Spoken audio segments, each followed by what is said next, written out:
Assalamualaikum warahmatullahi wabarakatuh. Halo semuanya, pada video ini kita akan mempraktekkan uji analisis varians atau ANOVA. Yang kita gunakan yaitu one way ANOVA. Jadi, sebelum masuk pada aplikasi SPSS, kita harus mengetahui konsep dasar uji analisis varians atau ANOVA. Yang kita gunakan pada video ini yaitu one way ANOVA. Jadi, one way ANOVA adalah jenis statistika yang digunakan untuk menguji perbedaan rata-rata dari 3 kelompok atau lebih berdasarkan satu faktor atau variabel bebas. Adapun tujuan utamanya yaitu menguji perbedaan rata-rata antar kelompok untuk melihat dampak satu faktor. Prinsip uji F yaitu jika variasi antar kelompok jauh lebih besar daripada variasi dalam kelompok, nilai uji F akan tinggi, menunjukkan kemungkinan perbedaan yang signifikan. Pada asumsi dasar, yang pertama itu normalitas. Data dalam setiap kelompok terdistribusi normal. Untuk homogenitas varians, varians antar kelompok harus sama atau homogen. Selanjutnya ada uji posok atau uji lanjut. Jika hasil ANOVA menunjukkan perbedaan signifikan, H0 ditolak. Uji posok digunakan untuk mengetahui kelompok mana yang spesifik berbeda. Berikut prasyarat one way ANOVA. Yang pertama, uji normalitas. Data pada setiap kelompok harus berdistribusi normal, yang seringkali diuji menggunakan Shapiro-Wilk untuk sampel kecil, atau Kolmogorov-Smirnov. Data dianggap normal jika nilai signifikansi atau p-value lebih dari 0,05. Pada uji homogenitas varians, varians data dari kelompok-kelompok yang dibandingkan harus sama atau homogen. Uji ini penting untuk memastikan validitas hasil, seringkali menggunakan uji Levens test. Oke, langsung saja kita masuk pada studi kasus one way ANOVA. Seorang guru ingin mengetahui apakah terdapat perbedaan hasil belajar matematika siswa berdasarkan model pembelajaran yang digunakan. 3 model pembelajaran yang diterapkan yaitu yang pertama model contextual teaching and learning, yang kedua model discovery learning, dan yang ketiga model problem based learning. Setelah proses pembelajaran selesai, guru memberikan tes kepada siswa. Hasil nilai siswa diperoleh sebagai berikut. Jadi di sini sudah ada tabel data nilai siswa untuk kelompok 1 CTL, kelompok 2 Discovery Learning, dan kelompok 3 PBL. Jadi untuk hipotesisnya itu, hipotesis H0, tidak terdapat perbedaan rata-rata hasil belajar matematika siswa pada ketiga model pembelajaran. Hipotesis alternatif atau H1, terdapat perbedaan rata-rata hasil belajar matematika siswa pada minimal satu kelompok model pembelajaran. Jadi data tersebut kita sudah masukkan pada tabel Excel. Nah, untuk kategori 1 itu kita beri nama untuk kelompok 1, dan 2 itu kelompok 2, dan 3 kelompok 3. Jadi di sini tabel yang akan kita masukkan ke data SPSS. Sebelum melakukan uji tersebut, langkah-langkah uji one way ANOVA yang pertama melakukan uji normalitas, yang kedua melakukan uji homogenitas, dan yang ketiga melakukan uji one way ANOVA. Oke, langsung saja masuk pada SPSS.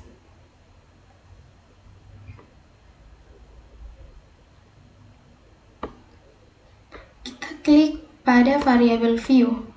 Di sini kita beri nama kelompok.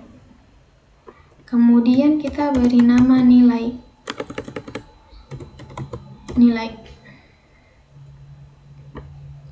Karena data kita tidak desimal, maka kita beri 0 di sini pada opsi desimal. Kemudian kita salin data SPSS kita.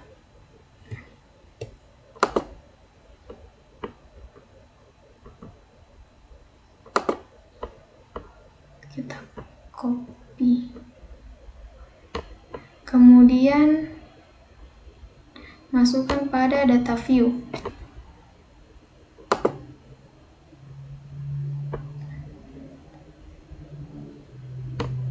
Pada variabel view tadi, untuk opsi value, kita masukkan 1 untuk kelompok 1, 2 untuk kelompok 2, dan 3 untuk kelompok 3. Klik OK. Jadi di sini sudah ada data dari studi kasus One Way ANOVA. Sebelum melakukan uji normalitas, kita dapat melihat dasar pengambilan keputusan uji normalitas. Jika nilai signifikan atau p-value lebih dari alfa 0,05, maka asumsi normalitas terpenuhi.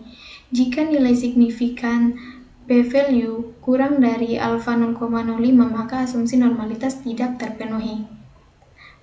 Pada aplikasi SPSS, kita klik menu Analyze, terus Descriptive Statistik, kemudian klik Explore.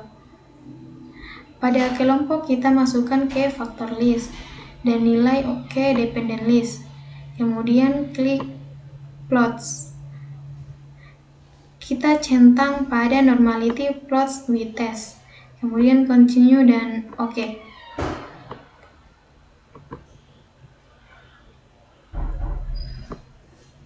Nah,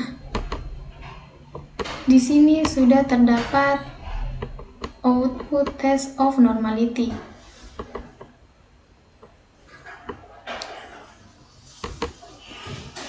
Untuk nilai signifikan kelompok 1 yaitu 0,849, pada kelompok 2 itu 0,849 dan kelompok 3 0,849.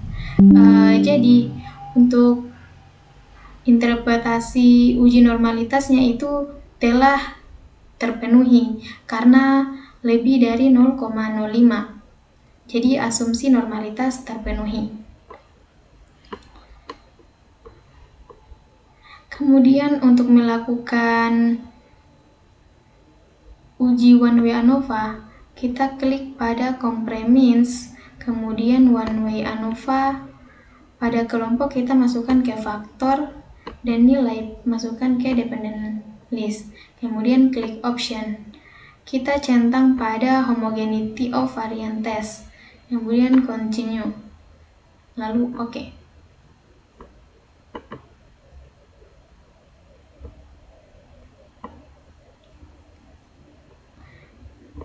Sebelum melakukan interpretasi uji homogenitasnya, kita dapat melihat pada dasar pengambilan keputusan uji homogenitas.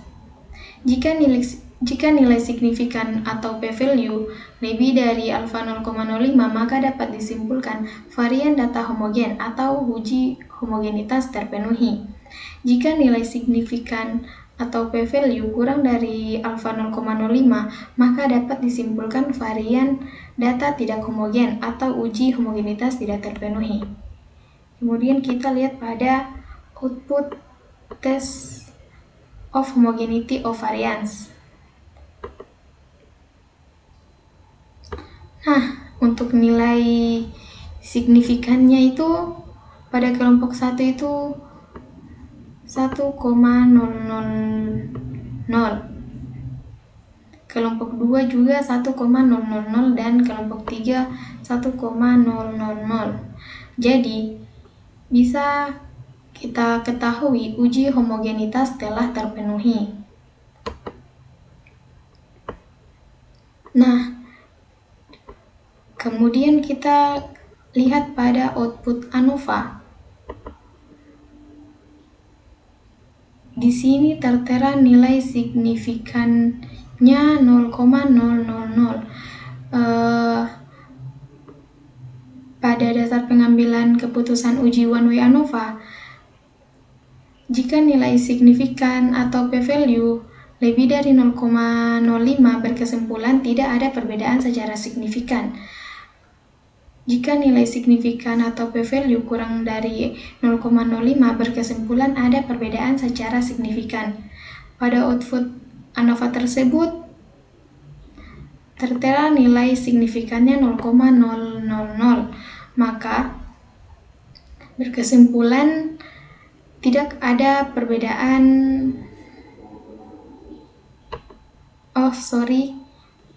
Maka berkesimpulan ada perbedaan secara signifikan antar kelompok. Untuk mengetahui lebih lanjut, kita bisa klik Analyze, terus Compare Means, kemudian klik One Way ANOVA. Kemudian kita klik pada Post Hoc. Jadi berhubung data kita sudah homogen, kita centang pada opsi Bonferroni. Dan jika tidak homogen, teman-teman bisa pilih opsi James-Howell pada Equal Variance Not Assumed. Karena data kita homogen, maka kita klik Bonferroni pada Equal Variance Assumed. Kemudian Continue, kemudian OK.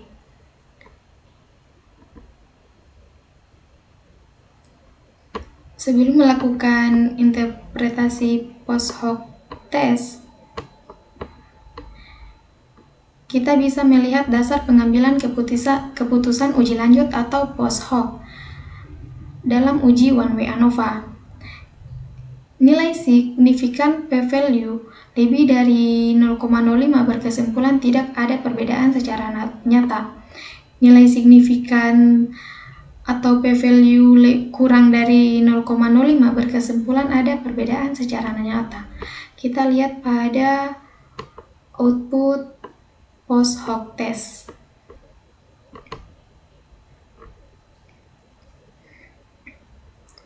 Jadi bisa kita lihat antara kelompok 1 dan kelompok 2 nilai signifikannya itu 1,000 dan kelompok 1 dan kelompok 3 itu 0,000. Pada kelompok 2 dan kelompok 3 itu 0,000. Jadi kita dapat mengetahui uji lanjut one way ANOVA pada kelompok 1 dan kelompok 2 itu nilai signifikannya 1,000. Maka berkesimpulan tidak ada perbedaan secara nyata karena dia lebih dari 0,05. Kemudian pada kelompok 1 dan kelompok 3 ada perbedaan secara nyata karena dia kurang 0,05, yaitu nilai signifikannya 0,000. Begitu juga kelompok 2 dan kelompok 3 ada perbedaan secara nyata. Jadi, kita dapat menarik kesimpulan berdasarkan hasil analisis diperoleh bahwa nilai rata-rata hasil belajar siswa pada kelompok CTL sebesar 79,50, pada kelompok Discovery Learning sebesar 79,50, dan kelompok PBL sebesar 86,50. Hasil uji one way ANOVA menunjukkan nilai signifikansi lebih kecil dari 0,05 atau p-value kurang dari 0,05, sehingga H0 ditolak dan H1 diterima.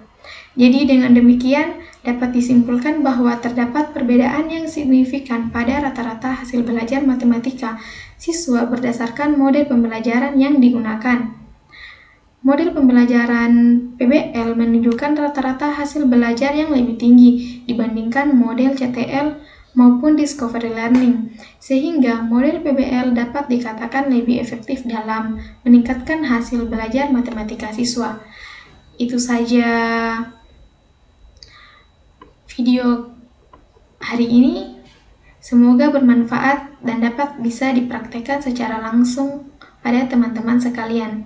Sekian dari saya. Wassalamualaikum warahmatullahi wabarakatuh.